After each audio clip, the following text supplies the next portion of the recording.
Hi, I'm Deann Lewis. I have the privilege of having 4 kiddos, one of which is Natalie, our second oldest. It's snowing and sunny. My name is Curtis Lewis. I'm Natalie Lewis's father. When Natalie was 4 months old, she just started to really struggle eating and just noticed that something was really off. I know, it's a big snowfall. At that point, I was in another state doing soccer.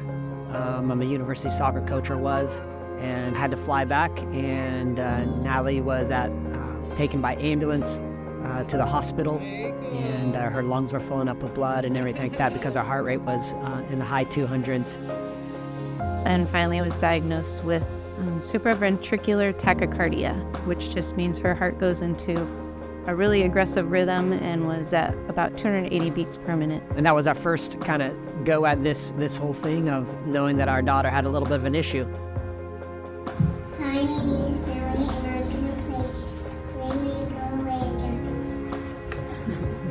Jump. And received the diagnosis and tried a couple of medications to stabilize her, and it really worked well for a while. She has that SVT with also a subset called WPW that can really put her at risk for an immediate cardiac arrest.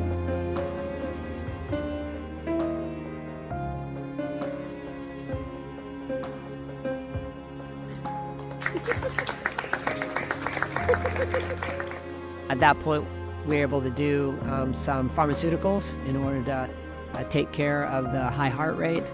And we knew that right around 5 years old was going to be the surgery that we had planned. So the cardiologist started monitoring her and just said really when she's the right age and weight that there's a procedure called an ablation that they can go in and really fix and cure Natalie's heart condition. Hi, my name is Natalie, and my surgery is tomorrow on Friday. And thank you for praying for me and giving me gifts and cards and stuffed toy animals. Love you. Love you. Bye. On April 2nd, 2021, we went in for outpatient surgery, and it's supposed to be home at 6 p.m. that night, and we weren't. About 2 hours into the procedure, I got the call of parents' worst nightmare. And they were supposed to be calling me to give me the halfway check-in on the procedure. Curtis and I were outside, just sitting in the sun waiting for the call. And it was a woman that had told me she was going to call. And as soon as I picked up, a man's voice asked me where it was. And so I knew right away that something was very wrong. And I finally just yelled out into the phone, "Is my daughter alive?" And he said, "At this point, she's alive." Some stuff went pretty tragically wrong. 2 hours into the procedure, they actually perforated her heart. And it was a catheter ablation, and they don't know how or why, but the catheter punctured her heart and went from having a relatively healthy child to a major situation. And it took them about 15 minutes of cardiac arrest to stabilize her. And the doctors just told us we weren't sure that we would get her off that table alive. But then her body started to show signs of not responding correctly. And so about 4 days after the procedure, they did an MRI, and it just showed a global brain injury. And they said that Natalie's brain had no healthy cells. We asked about neuroplasticity, and they just said there was no place for the brain to rewire and find healthy places. And we were given just worst case scenario, that our daughter was gone. So we were in CHLA for, I think it was 117 days. And just fighting. We had 3 clip code blues and trying to figure stuff out. The diagnosis that the neurology gave us was that the daughter that you know is dead. And we hope that one day she might be able to smile. And physically she was there, but mentally and emotionally she was gone. And really in the beginning, that's what we saw. There was very little response to us interacting with her. And she was actually just suffering and in a lot of pain called dystonia. which is basically like her body being electrocuted because the nerves just can't communicate with one another. So they ended up sedating her to try and get her out of that pain that she was locked in. And then as we came back, we had gone to see our other 3 kiddos for a day. Some of the nurses started to say, she's smiling at us. And, we weren't sure if it was involuntary or voluntary. And we started to see life in her eyes. And at this point, Natalie had not said a word. Just imagine a kiddo that's fully functional and capable and lost everything. She can't eat, she can't talk, she can't move her hands, she can't move her legs on command, she couldn't even sit up or hold her neck. And yet her eyes started to show signs of life, and we started to see little smiles. That was a journey, and in the hospital was a journey, but taking her home was even more of a journey, because you go from having help and nurses and monitors to you take your child home and you don't have anything. And that first couple months back home was really rough. Natalie would throw up all the time. She was on about 9 pharmaceutical medications, and at the peak she was on about 40 milligrams of Valium a day, as well as other medications to just keep her body stabilized. She slept in our bedroom with us, and she was completely, essentially paralyzed. She lost all functions. She couldn't manage her saliva. We'd wake up in the middle of the night with her gagging and choking, and it was a pretty rough go at it. So we found a wonderful Facebook group that's for families with brain injury kiddos, and reached out to one of the admin whose son had a non-fatal drowning, and just started to ask what they did, because we knew at that point what we were doing wasn't working. Natalie was throwing up all the time and was losing weight, and she was just really struggling. She was sleeping in her room. She would wake up regularly in the middle of the night gagging on her spit and couldn't even roll her body over to control it or keep her safe. She was having digestive issues. She had had a G-tube put in her stomach, and so we were having to use formula to feed her. And so contacting that family was really the breakthrough for us to learn about a hyperbaric chamber, to learn about MNRI therapy and functional neurology and stem cells. And they really encouraged us to get her off of all pharmaceutical medications. And so that really thrust us into this new journey of doing more of a holistic approach. We started hearing about different therapies, MNRI therapy, and then we heard of this guy named Dr. Connor Bohr. I first saw Natalie here January 2022. Her accident was April 2021, so 8-9 months after her accident. And when I first saw her, we go through all our intake and everything, and the number one thing I remember Mom and Dad saying was their main goals were to stand, to speak, and to walk. I am Natalie. I'm 8 years old. I have to walk it back up again. Natalie, come on, give me a smile, girl. Hi. Oh, are you yawning? This is a lot of work, huh, Miss Natalie? Natalie. Ooh, Oh my that was goodness. right away. Hi. Well, hello. Hi. And so that really thrust us into this new journey of doing more of a holistic approach, getting her off of pharmaceuticals, and with every drug we took her off of, it was like she woke up more and more in a new way. And so the January after her injury, we came into town here for a week intensive with Dr. Bohr, and Natalie could just barely hold herself up, couldn't stick out her tongue. She really wasn't eating much by mouth. And in that first day, she started to stick her tongue out and move her tongue in a way that was gonna allow things for eating and talking.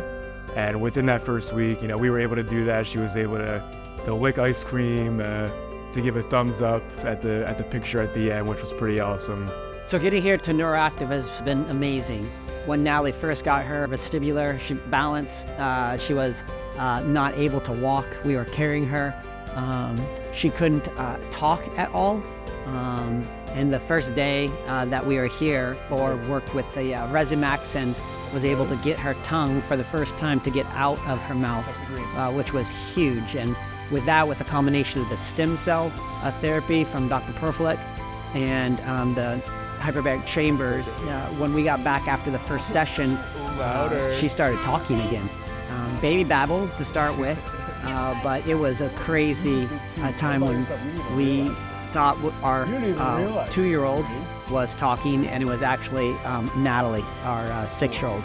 And that was really amazing to be able to hear that process. And then it kind of just took off like a normal baby would with da, da, da, da, and that turned into talking.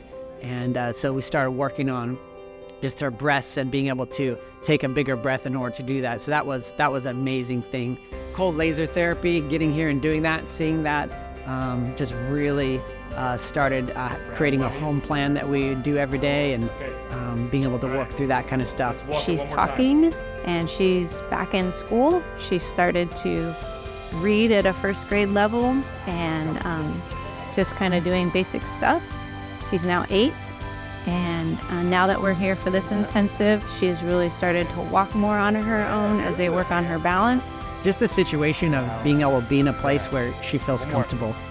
With Marissa and Britt, every time we come here, Natalie's so unbelievably excited to get things done and to work hard. And now we're here at today where she's starting to talk and walk again. She is moving around. Our last therapy session 6 months ago, she was able to walk out the front doors, and so she walked in the front doors today, and that's just such a, you can't ask for more than your child being able to walk and talk again. Dr. Bohr uses a lot of stuff with the cold laser therapy, and just improving her eye function, as the eyes really give us the key to the weaknesses in the body.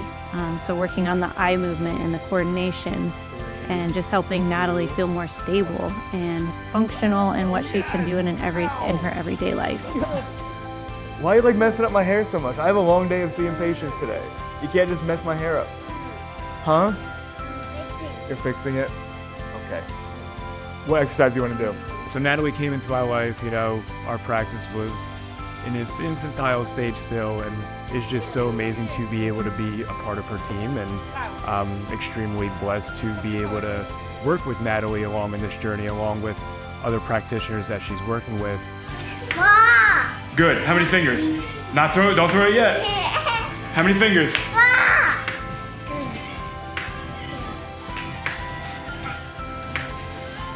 Good. Throw. Oh! You can see her confidence just build as each of the people here work with her and do it with a joy that encourages her to have fun and also work hard. And so we're super thankful for what Dr. Bohr and his team have done here to bless our family and bless Natalie. And it really is a family environment here. Even yesterday, our other daughter had a birthday, and as she came in, they just celebrated with her and sang to her, and just wanting to feel even our other kids welcome here in this place. And we're really grateful for that. You don't want my help? You don't want my help? The gains that she was able to make is just absolutely phenomenal. Where she's at the point now where, she's walking, she's talking, she's standing, she's gonna be a flower girl here in 2 different weddings here in a couple months. And with Curtis, Natalie's dad, he's probably asked the most questions that anyone has ever asked during intensive. But the way that he was able to grasp some of these concepts and really take it in and really listen and really learn, he's at the point now where he's able to talk about some of the stuff that we do here at our clinic, some of the stuff that Natalie does for her therapies, better than a lot of doctors can. Their family is just all in on this, and I think that plays a ginormous role in all of the gains that Natalie has made thus far. From education to motivation to inspiring others. They've written books, they've really helped to promote the idea that the brain can change and that the limitations that someone gives you isn't the end-all be-all. And Natalie is just a walking testimony to that, and her story is just unbelievably inspiring. It should be a message to the whole brain injury community not to let people put limitations on what you're able or not able to accomplish, where after her injury, doctors, their main goal was for her to one day smile. And here she is, you don't got that far, right to that. 2, almost 3 years later, doing things that doctors said would never, ever be possible. For us, Dr. Bohr is just going to be something that we consistently use. We've come multiple times a year, and we have no plan to stop. We've appreciated what he does here, and have appreciated just his long perspective of how we can get Natalie to continue to function more and more. And that's what anybody hopes for their kid, that they can, who's had a brain injury, that they can continue to move forward and have a life that they can thrive. And I know that Natalie wants to be able to share her story and want to be able to speak the great things about what Dr. Bohr has done and what the other therapies that we've been able to do, and also just what God has done in her life to heal her and restore her, and to just be able to share her story. The ability for the mind and the neuroplasticity, the body wants to heal itself. And I think, when we were in CHLA, we had, the MRI was horrific. It was like she was underwater for 15 minutes. And I had one of my former players sit down with us. She was in the NICU at CHLA. And she said, Curtis and Deann, she said, I've seen 2 kiddos with the exact same MRI. One of them had faith and parents who were willing to push, and the other one didn't. And one kid's walking again, the other's not. And so just faith, like belief, having positive attitude, those things come such a long way. It's a long journey, it's a hard journey. But if you kind of set that goal before you and understand that God's created a body that wants to heal, and you go after that, it's unbelievable to watch in that process. And then to see doctors like Dr. Bohr who have tapped into those truths and neuroplasticity and all the functional neurology, it's a whole new segment of science that's kind of blown the door wide open, which has been really cool. And when we were at CHLA, we joked all the time that the neurologists, they all needed to go to Disneyland because they're always around hurt kids. And you walk into a place like Neuroactive and it's like you're at Disneyland. It's such a vibrant place where they believe, they hope, they have such an outlook that they want to see these kids grow and heal. And we're seeing it. We're living proof that that positive perspective is part of why Natalie's healing. So we praise Jesus for that. Natalie is going to continue to get stronger, and I can't wait to see what the future holds for her. When you fall, get back up again. When you fall, get back up again. Thumbs up.